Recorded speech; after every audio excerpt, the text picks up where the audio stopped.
Hello class, today we are going to talk about finding probability. And we're going to be doing with simple probability today, but here we go. So, we're just going to jump into this. What is the probability of rolling two six-sided dice getting a sum of 4 or less?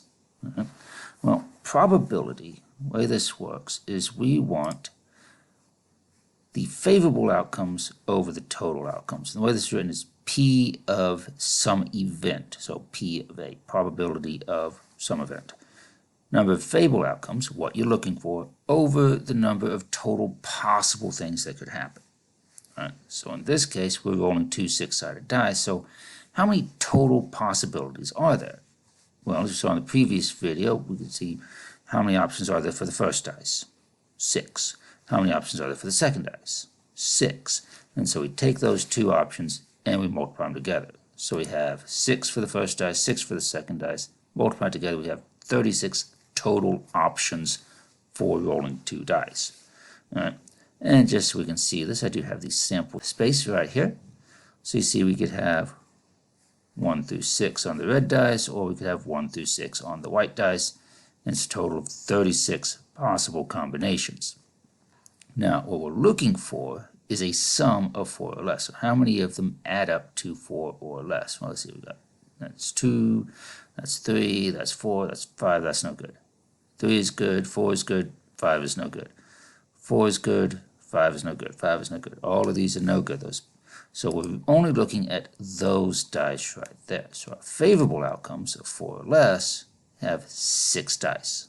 There's 6 possible outcomes that are favorable. So we just plug this into our formula. The probability of getting 4 or less, so that's how you write it, probability of 4 or less, is equal to favorable outcomes, 6 over total possible outcomes, 36. 6 over 36. You do always want to simplify your fractions, so 1 over 6. And with probability, a lot of times it's best to put it as a percent. All right? So that's approximately 16.67%. Now, this was rounded off, so it's not exact. If your teacher wants exact answers, then leave it as a fraction. That is the exact answer. No rounding in a fraction. All right? So not too bad. It's just favorable over total. So let's do another one. Here we've got a dartboard. No, it is not regulation, but whatever. Here's a dartboard. What is the probability of throwing a dart and it landing inside the bullseye in that red circle? Well, got a formula for this. Probability of some event is number of favorable outcomes over total possible outcomes. Well, not quite in this case, because we don't have different outcomes. We have different places that it could land. The dart could land. And so, instead of thinking of it as favorable outcomes, we're going to look at this more as area. So the probability of landing in the red would be the area of the red over the total area in the dartboard. All right? Well, let's see here. We have circles, so just to remind ourselves, the area of a circle is pi r squared. And let's start with the area of the red. So the favorable area is just this red circle. So 2 inches, that's the diameter, so the radius would be 1. So the area would be pi times 1 squared, and 1 squared is just 1, so the area of the favorable is going to be pi. And I'm going to leave it like that. That way I don't have to round it off. So now let's look at the area of the total. So we have 5, and 2 is 7, and 2 more is 9, and another 2 right here for the other side of this white is 11, and another 5 would be 16. So 16 is my diameter, my radius, because I want radius. Radius is 8, so pi times 8 squared, or 64 pi. Area of the total. And then we take area of favorable over area of the total. So that'd just be pi over 64 pi, like that. Now we do want to simplify our fraction, so that'd be 1 over 64, which is approximately 1.56%. Right? Okay, so not too bad. Area of the good stuff over area of everything. So we'll just do one more here. You have a bag of M&Ms. 6 of them are red, 3 of them are blue, 4 are yellow, 2 are green. If your friend eats one of them at random, what is the probability that they took a blue one?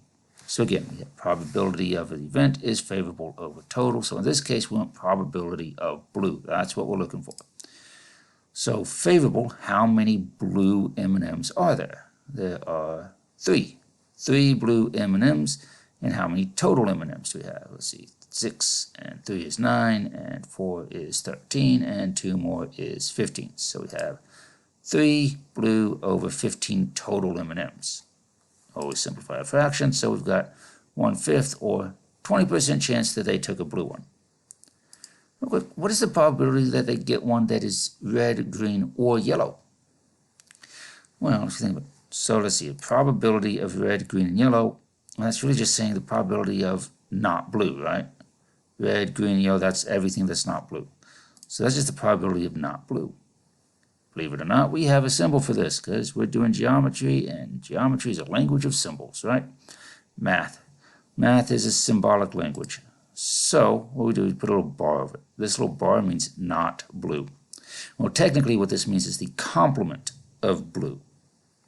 But the complement of one probability just means not that event. All right? So not blue. And the thing about complementary probabilities is the probability of A and the probability of not A is 1. All right? Because you can either get blue or you can get not blue, and that's all of your choices, right? It's either blue or it's not. So they add up to 1. And you know what? I already know the probability of blue, so what I can do here is the probability of not blue is 1 minus the probability of blue, which is 1/5. So 1 minus 1/5 is 4/5, which is 80%. Right? So this is complementary probabilities. Real quick, let's go back to the dartboard. What is the probability of landing outside the red? Well, I could calculate the area of all of this, subtract that, and then put that into probability stuff. Or I could say, you know what? The probability of outside the red, that would be the probability of not red, which is 1 minus the probability of red. 1 minus 1 over 64. Well, 1 minus 1/64 would be 63/64, which is 98.44%, approximately. Now, so far what we've been talking about is all theoretical probability. And what that is, this is the likelihood of an event occurring predicted by using formulas, mathematical calculations. What should happen? What do you expect to happen? All right? And that's a formula. Number of favorable outcomes over total possible outcomes. But we haven't actually done anything yet, right? All we've done is we just think this is what should happen. Another probability that we have is experimental probability. Let's do things and see what really happens, okay? Formula is pretty much the same, only being number of favorable outcomes, what it is favorable trials.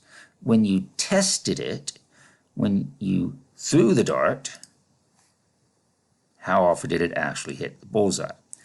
When you out of how many total trials, how many darts did you throw? Because I can tell you right now, I can sit here all day long and throw the dart at this dartboard and probably never hit it, right? Because I am just that good. My experimental probability would be 0%. So let's take a look at this. I've got a spinner. It's got 4 different pieces on it, 4 different sections, different colors. All of them are the same size. Right? So in theory, what is the probability of this spinner landing on yellow? Well, that's pretty easy, right? There's one yellow section. There's 4 total sections. 1 out of 4, or 25%. But I have also done this experiment. I spun the spinner 100 times, and here are my results. Right? So what is the experimental probability of landing on yellow?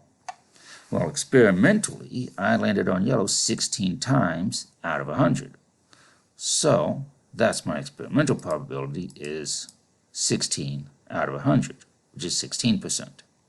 Notice they are not the same, and they almost never will be. All right? But the thing is, let me see, pull this up here. I have this little dice roller thing.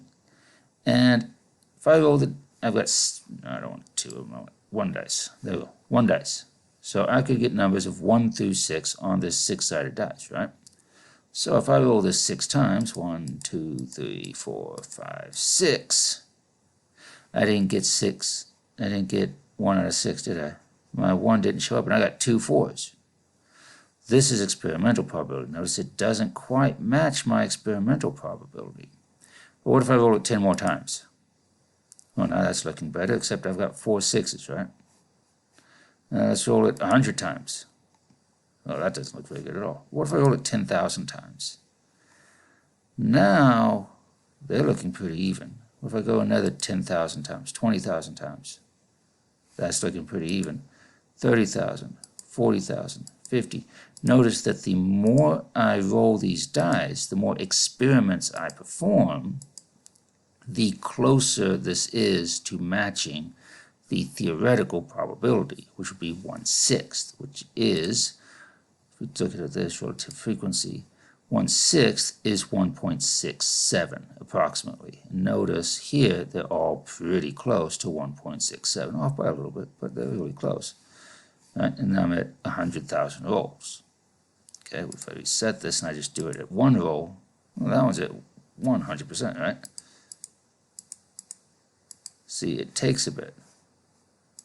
Even at 100, you know, they're close, but that's at 20%. But if you do it for 10,000 times, it gets closer and closer to them all being at 1.67. Notice it's got 2 of them off by just a little bit. And let's minimize that. So, what this does, this brings up the idea of fairness. Okay, on this dice that we were looking at, it didn't start off looking fair, but after about 100,000 rolls, we say, yeah, you know what, that really is pretty fair. Okay, my spinner, maybe not so much. Something is fair if all outcomes are equally likely. Okay, it looks like it's equally likely, but here my experiment said, no, not so much. But again, I've only done it 100 times, and on the dice that we looked at, where'd it go? There's the dice. After 100 times, yeah, that doesn't look very fair either, does it? So you need to do things more than that. And roll it like 1,000 times, see if the dice comes out right. Now, there are some things that just don't lend themselves to theoretical probability. You have to use experimental.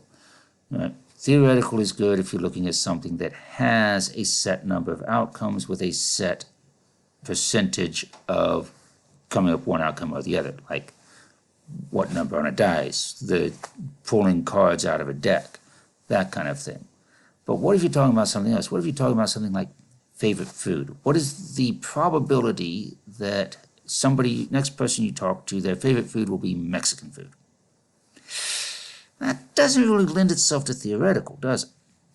In something like that, you have to use experimental probability. You have to go out and survey people and do the experiment. What kind of food do you like? What kind of food do you like? All right? And so that brings us things like this. So here we have a survey of 2,392 adults aged 18 and over. What type of food would you most likely choose at a restaurant? Results are in this figure here. So what is the probability that an adult chosen at random prefers Italian food? Well, again, that's not a theoretical probability. This is someone went out and did an experiment and surveyed a bunch of people and said, what kind of food do you like? All right? But still, what we have is favorable over total. In this case, favorable is Italian food. So how many people liked Italian food of this survey? Well, let's see here. Italian, that's the pink one, so that's right there. 526. So that's my favorable. What's my total? How many people got surveyed? Right there. 2,392.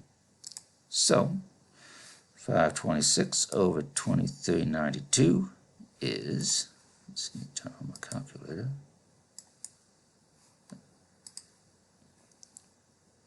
Okay, so 526 over 2392, 2.